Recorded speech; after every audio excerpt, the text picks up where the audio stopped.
வாழ்விலை நீடிக்கும்படி ரமலான் வரையாவது உயிரிழக்கும் அல்லாஹ் அப்படின்னு அல்லாஹ்ட்ட கேட்க வேண்டிய அளவுக்கு ரமலான் முக்கியமானது.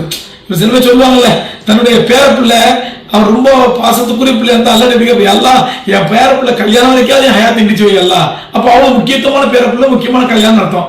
அந்த மாதிரி ரமலான் எவ்வளவு முக்கியமா இருந்துன்னா யாரெல்லாம் ரமலான் வரை என்னோட ஹயாத்தை நீடிச்சு வை, அதுக்குள்ள மூத்த கொடுத்துறாத.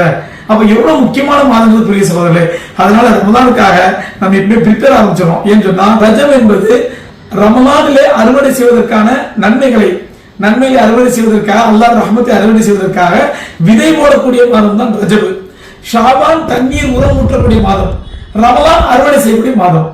அவன் ரஜபுல நம்ம விதை போடணும். இப்பவுமே என்ன விதை, இந்த ரமலான் என்னென்ன அமல் செய்யணும், என்னென்ன இபாதத் செய்யணும், இன்ஷா அல்லாஹ் போன வருஷம் எது மிஸ் ஆச்சோ அது இந்த வருஷம் செஞ்சிடணும் அப்படின்னு சொல்லி இப்பவுமே உள்ளத்துல விதை போடுங்க. முதல்ல நியத் வைங்க, ரமலான் நல்லா அமல் செய்யணும், நல்ல இபாதத் செய்யணும், இன்ஷா அல்லாஹ் இந்த அமல் செய்யணும் அப்படின்னு முதல்ல விதை போடுங்க. ஷாபான்ல இது ரஜப் மாசம் விதை போடுங்க. ஷாபான்ல இன்ஷா அல்லாஹ் அதற்காக தண்ணீர் ஊற்றி உரமேற்றுவோம். அது அல்லாஹ்வோட துஆ செய்யறது, அதுக்கான ஏற்பாடு செய்யறது, ப்ரிப்பேர் பண்றது. ரமலான்ல அதை அறுவடை செய்வது. இந்த மூன்றையும் நாம் சரியாக செய்வோம். வரக்கூடிய ரமலான் நம்முடைய வாழ்வினுடைய ஒளிமயமான ரமலானாக இருக்கும் என்பதில் எந்த சந்தேகம் இல்லை. அல்லாஹ் எல்லோருக்கும் தௌஃபீக் செய்வானாக.